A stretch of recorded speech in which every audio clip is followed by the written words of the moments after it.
Voilà. Et on va ensemble ouvrir la parole. J'ai eu à cœur, on a vu pendant pas mal de temps, on a médité sur Dieu le Père. Et je crois que c'est important dans un monde qui veut nous faire peur, qui veut nous irriter, qui veut, voilà, bien, c'est important d'avoir cette assurance de savoir qui est Dieu. Voilà, Dieu est notre Père. Et j'ai eu à cœur, je l'ai fait aussi avec la jeunesse, de parler en fait de notre identité en Christ. Nous devons savoir qui nous sommes. Parce que si nous ne savons pas qui nous sommes, eh bien, nous allons laisser nos émotions ou les circonstances dicter nos actions, nos pensées, nos paroles. Et nous allons être des chrétiens avec des hauts, avec des bas. Mais la parole de Dieu nous dit, quand nous avons accepté Jésus, bien que nous avons une nouvelle identité. La Bible dit que nous sommes une nouvelle création. Alors, je ne sais pas si vous avez vos Bibles pas loin de vous, certainement. Je voudrais qu'on puisse ouvrir la parole dans 2 Corinthiens, chapitre 5. Je voudrais prendre ce texte en introduction.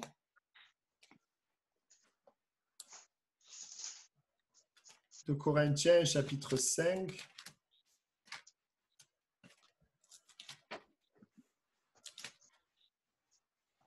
Et juste, je lirai le verset 7 de Corinthiens, chapitre 5. Juste le verset 7. Car nous marchons par la foi et non par la vue. Amen. Amen. Voilà, nous marchons par la foi et non par la vue.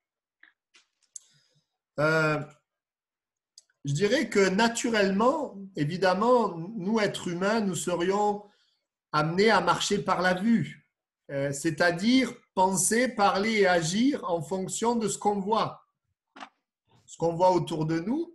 Exemple, je regarde les informations, j'entends dans les informations pas mal d'horreur, il faut le dire, et ça va amener de la crainte dans mon cœur. Ça va amener de la colère. Ça va amener toutes sortes de choses. Mais en tant qu'enfants de Dieu, nous sommes dans le monde, mais nous ne sommes pas appelés à ce que les choses extérieures nous influencent, mais au contraire, que ce que Dieu a mis en nous, notre identité, influence l'extérieur. Et c'est vrai que parfois, nous agissons comme si nous n'étions pas en Christ. Nous agissions comme si Christ n'était pas là. J'ai pris cet exemple. Si je sais que je suis un prince, je ne vais pas aller voler des choses, m'emparer des choses. Pourquoi? Parce que je suis un prince, donc je suis riche, donc je n'ai pas besoin de voler. Parce que je suis un prince, donc j'ai une dignité, je ne vais pas m'abaisser à voler. Et il y a des choses qu'on fait parce qu'on ne réalise pas qui on est. On ne réalise pas qui on est en Christ. Et quand je réalise qui je suis en Christ, eh bien, mes pensées, mes paroles et mes actes vont être différents de quelqu'un qui n'est pas en Christ. J'aimerais parler de trois problèmes qui sont liés les uns les autres. Premier problème, ça on ne peut rien y faire, c'est que quand on regarde, quand on est là dans notre monde, on voit la puissance des ténèbres, mais on ne voit pas le royaume de Dieu. Pourquoi? Parce que le royaume de Dieu est visible par la foi. Par contre, le royaume des ténèbres, il suffit de vivre sans Dieu pour le voir. Et donc, c'est un premier problème, c'est que la vie de Dieu, la vérité, le royaume de Dieu, eh bien, nous ne pouvons pas le voir par la chair. Nous ne pouvons pas le voir sans Dieu, sans la foi. C'est impossible. Donc, si je vis sans Dieu, si je vis, je dirais naturellement, je vais voir les ténèbres. Je vais voir les ténèbres. Mais ça, c'est un premier problème.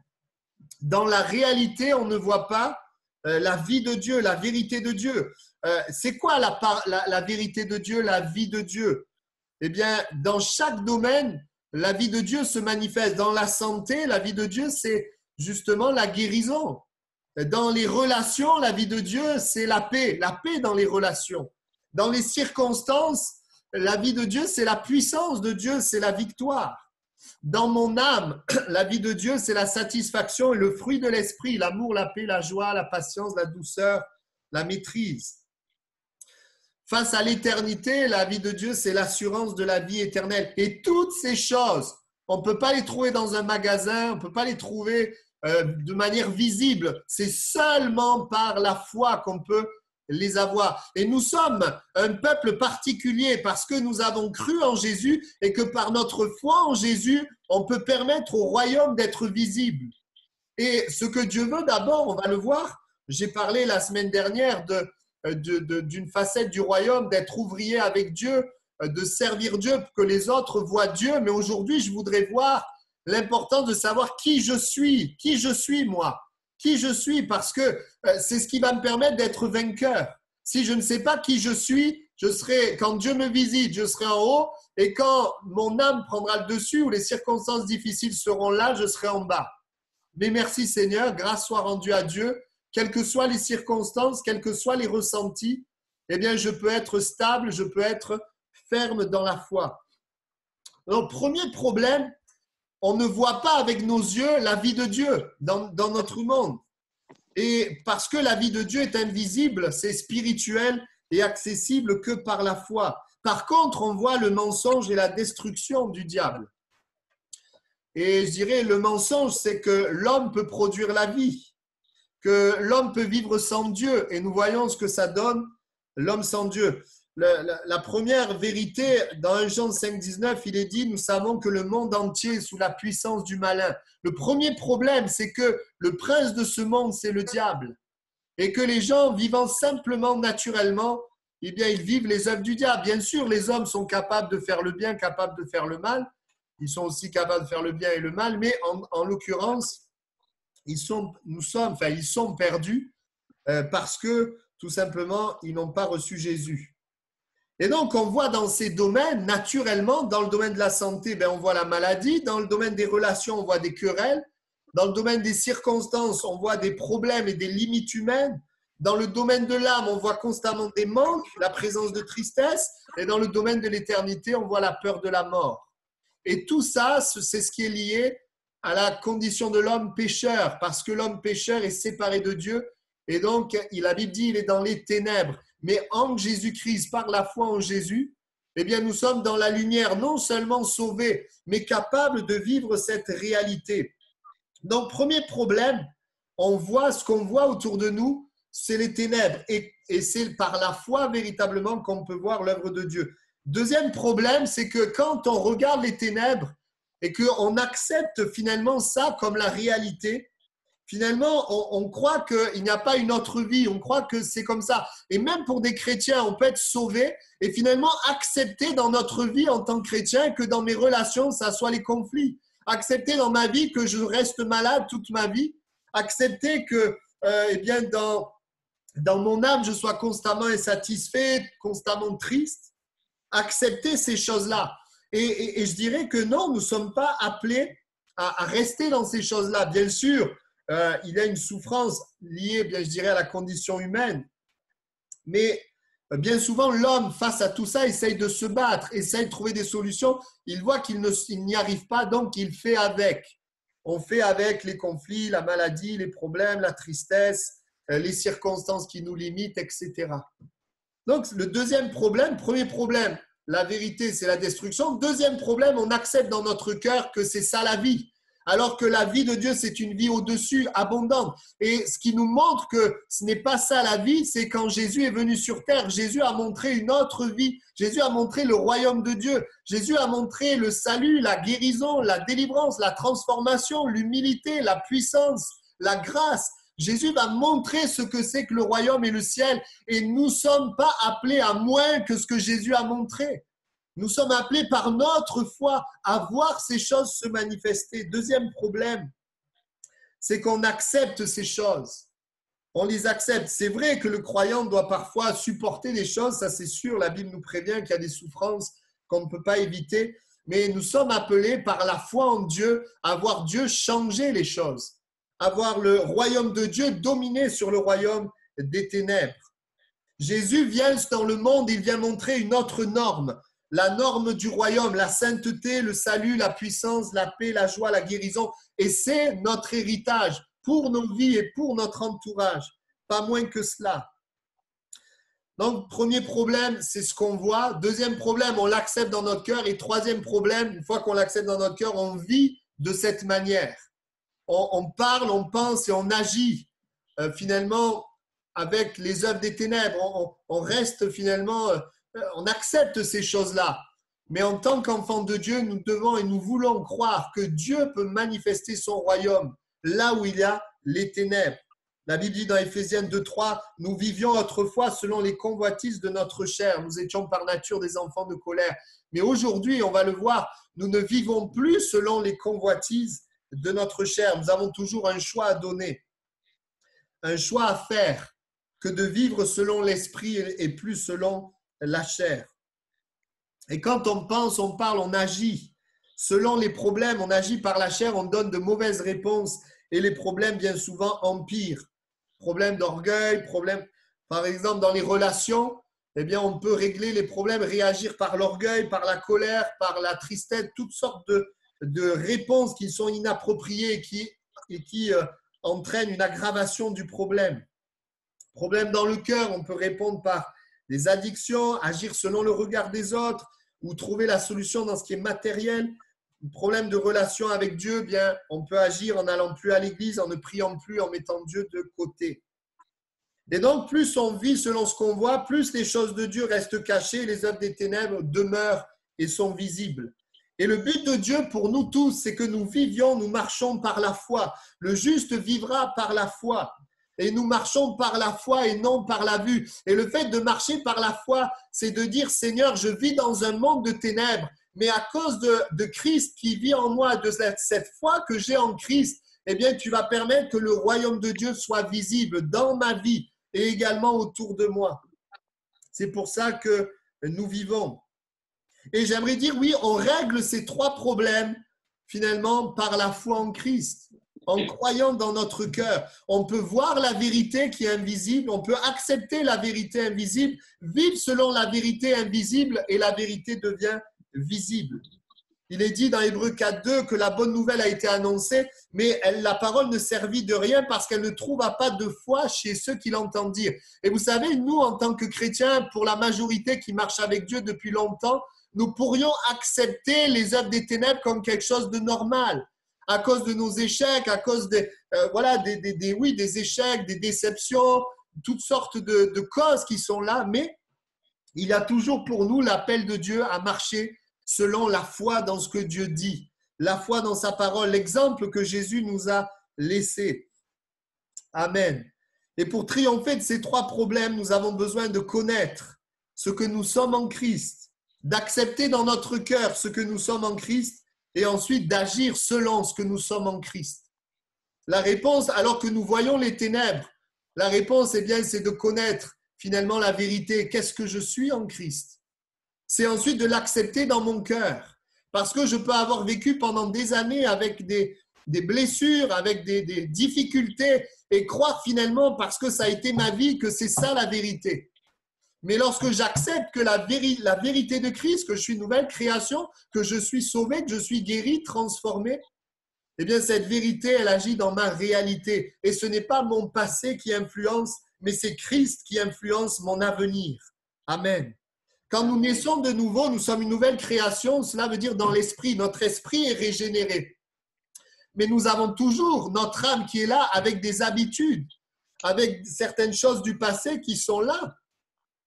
Nous avons aussi notre corps physique et nous avons besoin du renouvellement de l'intelligence, que finalement, nous apprenons à ne plus vivre notre vie selon nos habitudes, l'habitude de notre âme, et nous apprenons à vivre notre vie selon la volonté de Dieu, la volonté de Christ, révélée dans sa parole. Amen. Et donc, j'aimerais rappeler ce que nous sommes en Christ. J'ai à cœur de partager 3 points de notre identité qui va finalement nous aider dans les combats de la vie, dans les difficultés, les combats de caractère, dans les combats, dans les circonstances, les difficultés que nous traversons, finalement de savoir qui nous sommes. Parce que ce que je suis ne va pas bouger, ne va pas être changé par les circonstances ou ce que je peux ressentir. Vous voyez, moi, je m'appelle David Rampeau. Je traverse toutes sortes de circonstances. Mais la circonstance ne va pas changer mon identité. Ce n'est pas parce qu'une circonstance difficile vient que finalement la difficulté devient mon identité. Non, je reste ce que je suis. Et chacun d'entre nous, nous sommes enfants de Dieu et nous allons voir ce que nous sommes. Nous sommes bénis de Dieu, nous sommes saints, nous sommes forts, nous sommes en lui. Et ce que nous sommes, les circonstances, nos émotions ne vont pas changer ce que nous sommes, sauf si nous le croyons, parce qu'il nous est fait selon notre foi.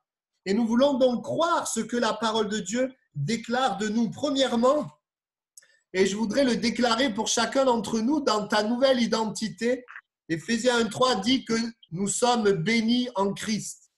C'est-à-dire que Dieu me fait du bien, c'est mon identité. Béni soit Dieu le Père de notre Seigneur Jésus qui nous a bénis de toutes sortes de bénédictions spirituelles dans les lieux célestes en Christ. Lorsque Jésus meurt à la croix, eh bien, il agit, la Bible dit, c'est dans Galates 3, 13, 14, Christ nous a racheté de la malédiction de la loi étant devenu malédiction pour nous, car il est écrit, maudit quiconque est pendu au bois, afin que la bénédiction d'Abraham eut pour les païens son accomplissement en Jésus-Christ et que nous reçussions par la foi l'Esprit qui avait été promis. Jésus à la croix est maudit afin que nous soyons bénis. Certes, sans Christ, nous restons maudits.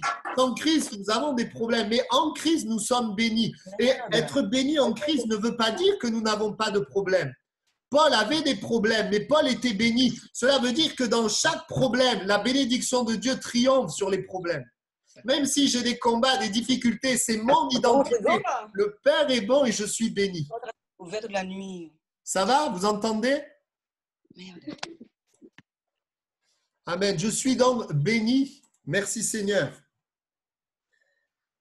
Je pourrais dire oui, mais j'ai tel problème, telle difficulté, donc je ne suis pas béni. Ça, c'est marcher par la vue, nous voir sans Christ, mais nous marchons par la foi. Nous croyons ce que Dieu déclare dans sa parole. Et ce que je crois va donner un pouvoir. Si je crois dans mon identité que je suis béni, ça va donner un pouvoir au Saint-Esprit pour me bénir et bénir les autres autour de moi. Mais si je crois finalement dans l'opposition qui est devant moi, plutôt que mon identité, je vais donner pouvoir à l'opposition et amener mon âme dans le trouble, dans la crainte, dans la peur, dans la tristesse, etc. Nous sommes bénis, non pas à cause des œuvres que nous faisons, mais nous sommes bénis à cause de Jésus. Parfois, nous voulons mériter cette identité, mériter la bénédiction. Mais la Bible dit qu'en Christ, nous sommes bénis. Et nous avons besoin, quand nous posons la question « Qui suis-je ?», nous avons besoin de nous voir en Christ. Je ne suis plus maintenant seul, mais je suis en Christ et Christ est en moi. Et c'est en Christ que je suis béni. Je suis béni. Si je suis sans Christ, j'agis par la chair. Et la chair a des désirs contraires à ceux de l'esprit. Et la Bible dit que le fruit de la chair, c'est la mort. Mais la vérité en Christ, c'est que je suis béni. Philippiens 4, 19 nous dit « Mon Dieu pourvoira à tous vos besoins selon sa richesse avec gloire en Jésus-Christ. » Si je comprends qu'en Jésus-Christ, en Jésus, je suis béni, cela veut dire aussi qu'en Jésus, Dieu pourvoit à tous mes besoins. Et il pourvoit selon sa richesse et ô combien nous savons que Dieu est riche. Il pourvoit parce que il est le Dieu de la provision, il est le Dieu de l'abondance. Et en Christ, je suis béni. Il pourvoit à mes besoins. Amen. Oui, les difficultés ne changent pas notre identité. Et souvent, oui, l'extérieur, ce qui est extérieur voudrait influencer l'intérieur. Mais nous allons croire, nous allons parler, proclamer selon ce que Dieu dit. Et ce n'est pas l'opposition qui va me faire croire que je suis maudit, mais c'est la bénédiction qui est en moi, je suis béni, qui va changer la situation extérieure. Nous sommes appelés à croire dans notre identité. Amen.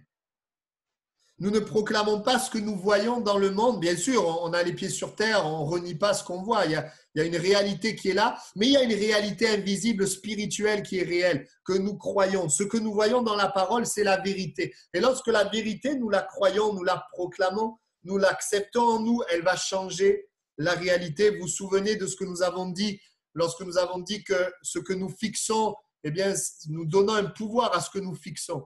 Si je fixe la parole de Jésus, je donne un pouvoir à la parole de Jésus dans mon cœur, dans ma vie, dans mes circonstances. Mais si je fixe la tempête, l'opposition, la difficulté, je donne un pouvoir au diable pour finalement amener dans mon âme de la crainte, de la tristesse, de la colère. Nous sommes appelés à être vainqueurs et plus que vainqueurs. Et donc, régler ce premier problème de ce qu'on voit, c'est d'abord voir l'invisible, voir que je suis béni. Pas me regarder seulement par rapport aux circonstances ou ce que les gens disent de moi, mais regarder ce que la parole de Dieu dit. C'est ça déjà, marcher par la foi, croire que je suis béni en Christ.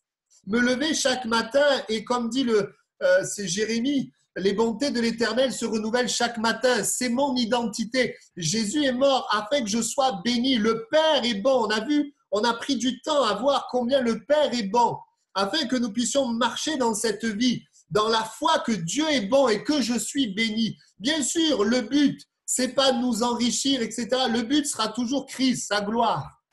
Mais nous avons besoin de saisir que nous sommes bénis. Il nous fait du bien. Nous sommes bénis en Christ. Que ce soit spirituellement dans notre relation avec lui ou que ce soit dans les besoins de cette vie. Donc, premièrement, je règle le problème en écoutant la parole, en connaissant la parole. C'est-à-dire, j'entends que mon identité, c'est qu'en Christ, je suis béni. Je vois la vérité invisible. Ça, c'est la première étape. Deuxième problème, j'accepte dans mon cœur cette vérité. Je peux entendre cette parole ce matin, oui, je suis béni, mais ne pas l'accepter dans mon cœur. Et nous sommes appelés à l'accepter. C'est la vérité. Le Seigneur nous aime et nous sommes bénis. Lorsque je crois, je le reçois, eh bien, je ne l'oublie pas quand mon âme peut-être est troublée, va mal ou que les circonstances vont mal. Quand je l'accepte dans mon cœur, je commence à avoir une force. Lorsque les choses se passent mal, je me déclare malgré ce que je vois que je suis béni. Nous avons souvent du mal à accepter à cause de notre expérience sans Christ, où nous n'avons pas été bénis. À cause de notre expérience sans Christ, où nous avons vécu des souffrances, des difficultés, des problèmes, à cause de notre péché, à cause du péché des autres. Tout ça, ça a amené des souffrances. Et nous pourrions être amenés à dire, il ne reste que ça, mais non.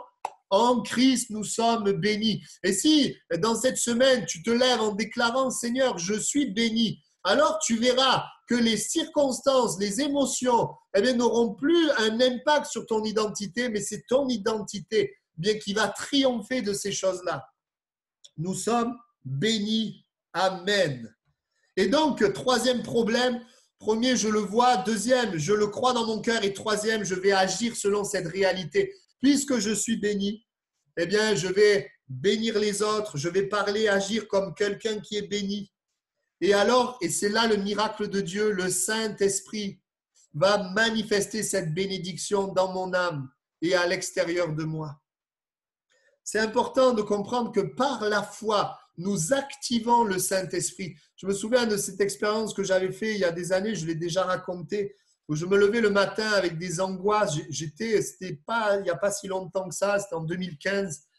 Et je ne comprenais pas, je servais Dieu, j'étais pasteur et je me levais le matin avec des angoisses qui n'avaient pas de raison particulière, mais qui influençaient mon âme. Et je me souviens, ça a attristé mon cœur et ça a amené des raisonnements, des doutes sur Dieu. Mais est-ce que finalement j'ai un problème avec Dieu? Est-ce que toutes sortes de pensées, de paroles, parce que je réalisais pas finalement cette parole, mais que je suis béni malgré ce que je peux ressentir. Et je me souviens bien sûr avoir prié pour cela, demandé à Dieu. Et puis en fait, tout simplement, le Seigneur me dit de ne pas regarder à cela en fait, mais de regarder à ce que Dieu dit, de regarder à sa parole. Et lorsque j'ai commencé à faire cela, à louer le Seigneur malgré ses ressentis, eh bien quelques jours après, le Seigneur a enlevé toutes ces craintes, toutes ces peurs. Je crois que c'était comme des attaques. Et il y a parfois comme des attaques dans notre âme. Il y a des choses qui viennent nous troubler, il y a des pensées impures qui peuvent venir, il y a des pensées de crainte qui peuvent venir. Je crois qu'il y a le diable et il y a la chair, et c'est nos deux ennemis. Et nous avons besoin de déclarer, de croire dans notre cœur ce que nous sommes en Christ. Je suis béni. Deuxièmement, deuxième point de qui nous sommes en Jésus, 1 Corinthiens 6, 11.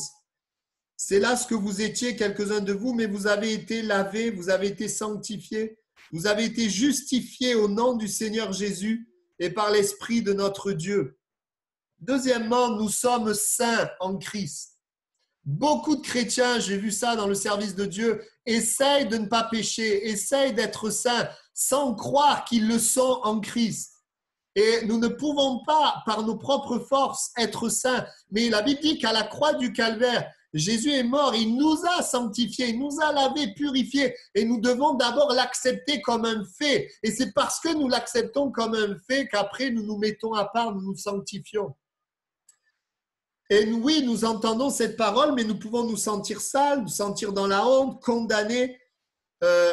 Et quand nous péchons, avoir du mal à nous relever. Et c'est là où nous devons comprendre que dans notre identité, nous sommes justifiés, lavés, sanctifiés au nom du Seigneur. Autrement dit, quand Dieu nous voit, il voit Christ en nous et nous sommes purs, nous sommes saints.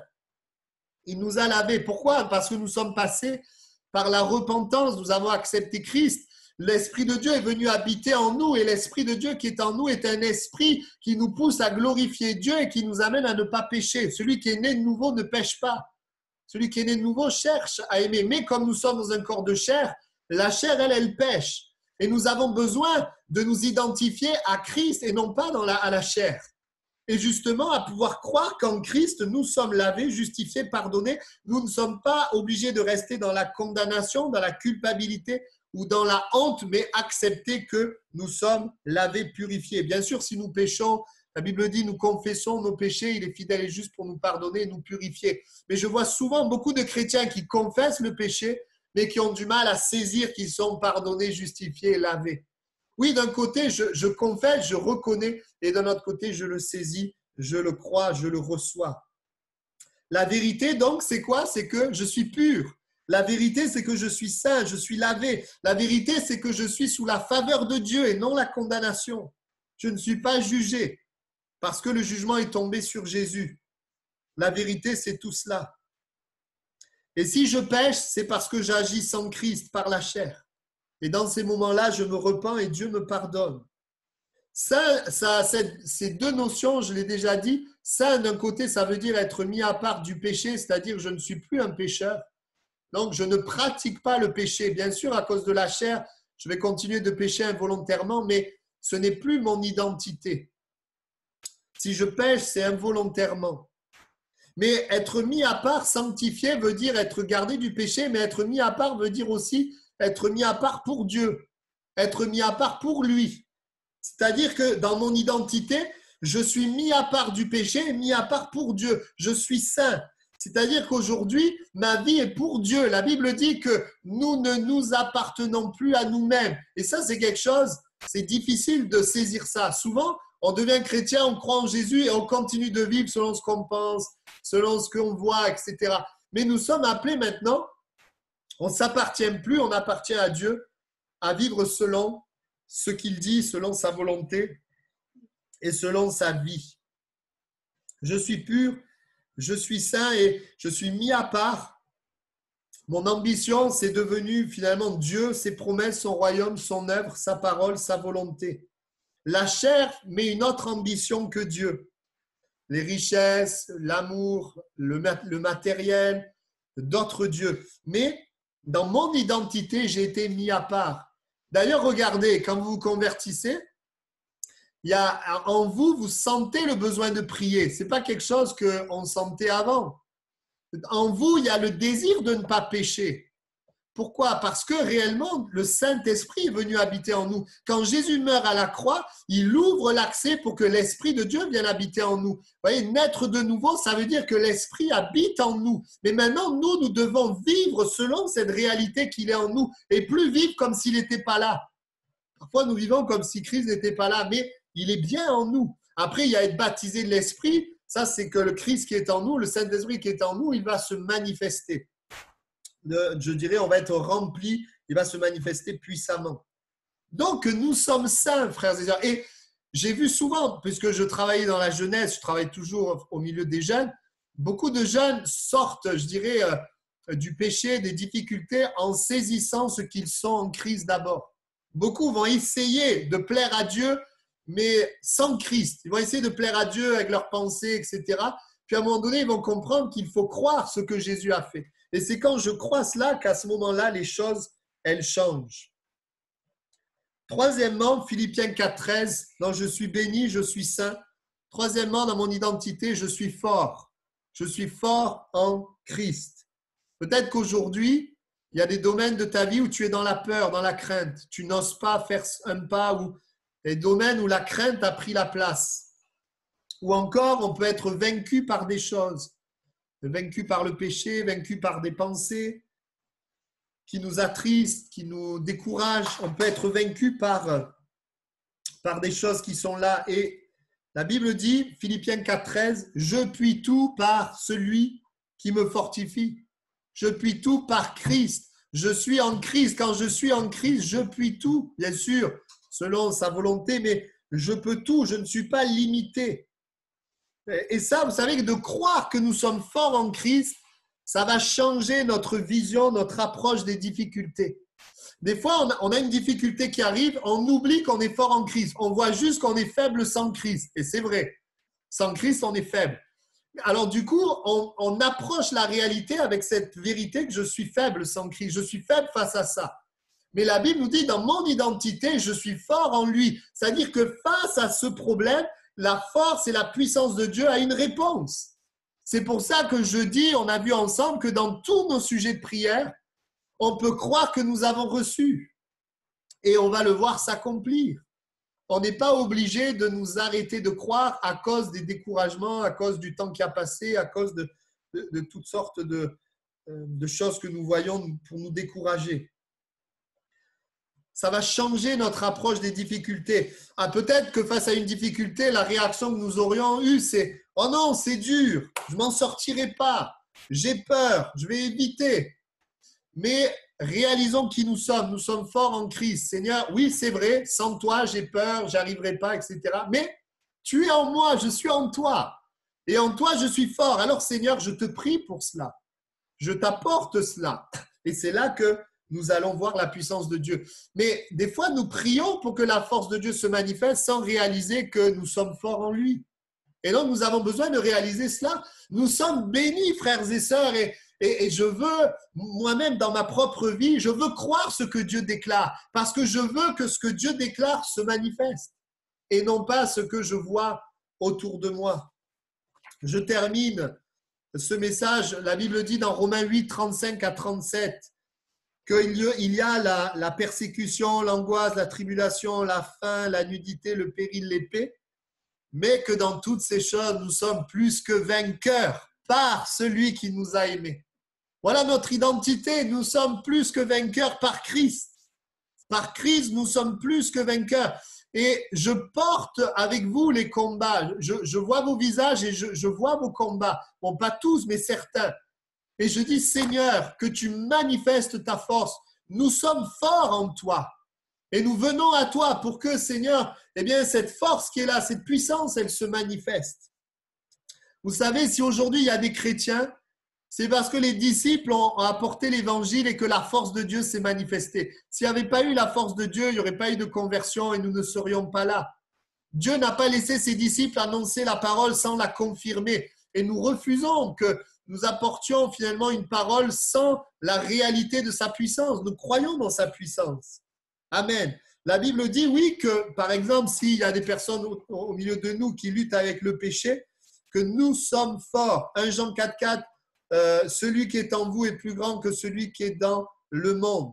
Romains 8,2, la loi de l'esprit de vie en Jésus-Christ m'a affranchi de la loi du péché. Vous voyez, nous sommes enfants de Dieu. L'esprit habite en nous. Et parce que l'esprit habite en nous, il y a une loi, la loi de l'esprit de vie qui est plus forte que la loi du péché.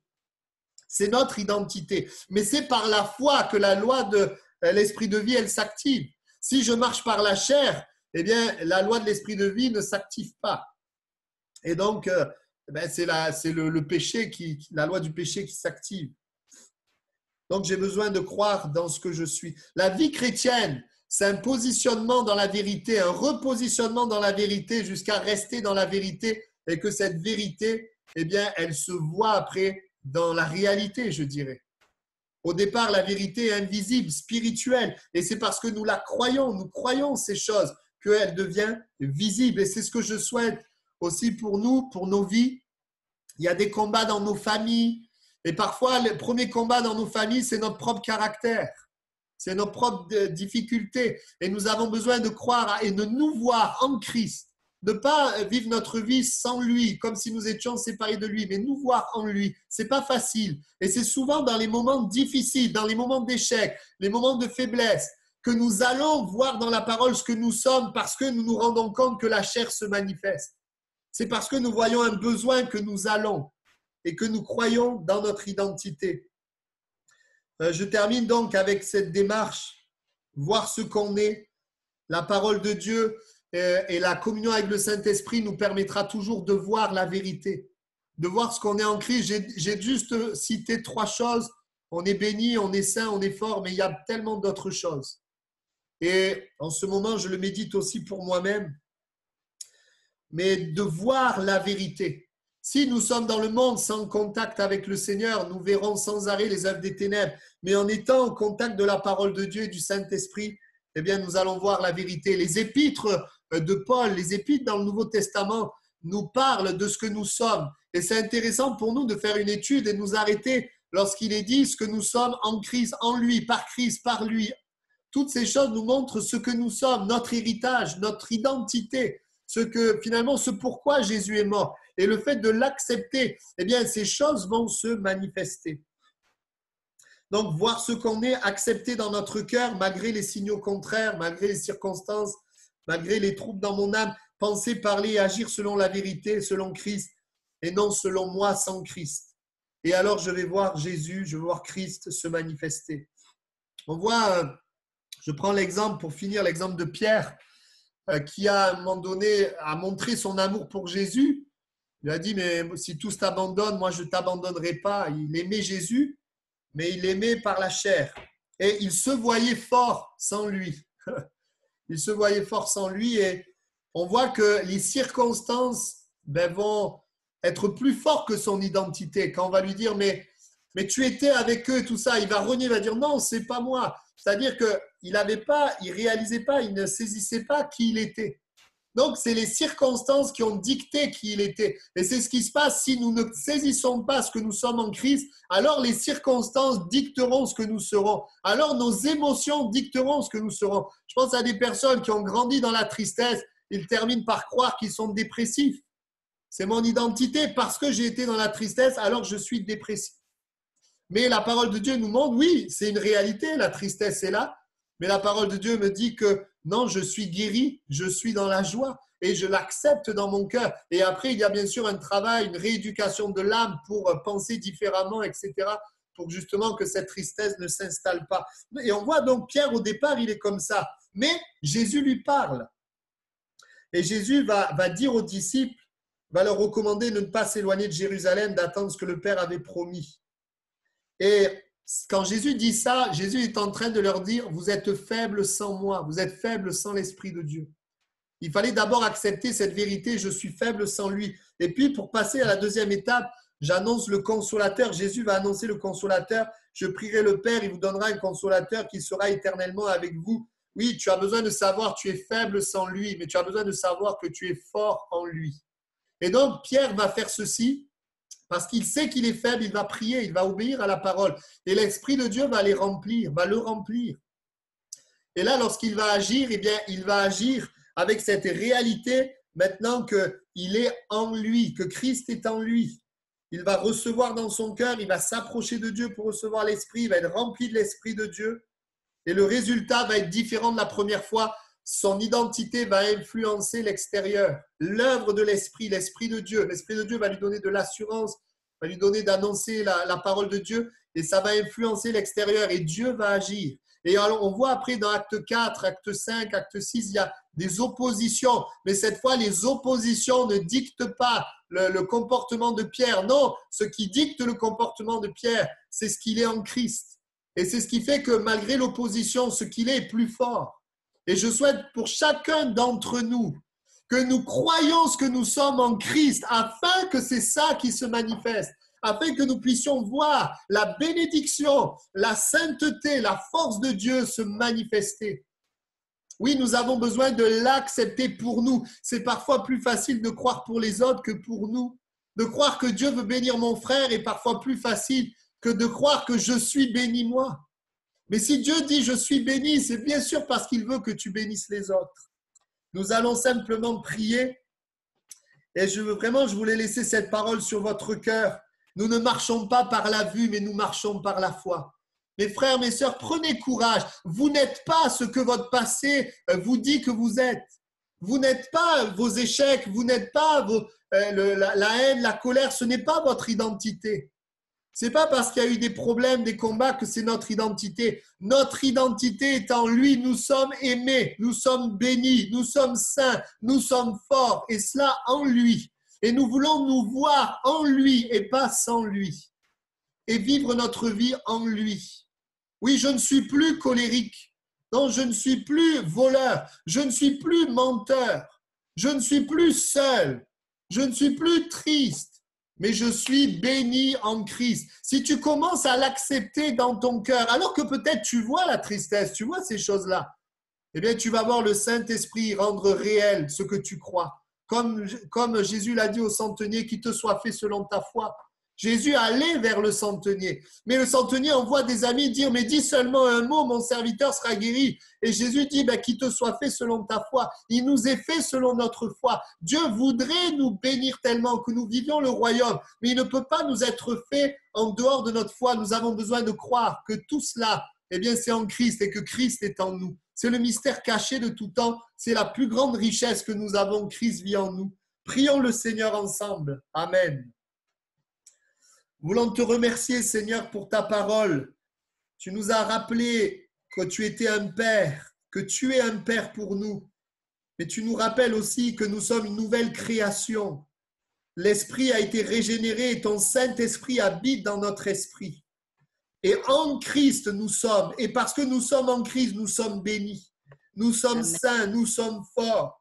Le diable, la chair, voudrait nous amener à agir, vivre sans la réalité de Christ en nous, mais nous voulons nous attacher à ces choses. Merci de ce que nous sommes en toi.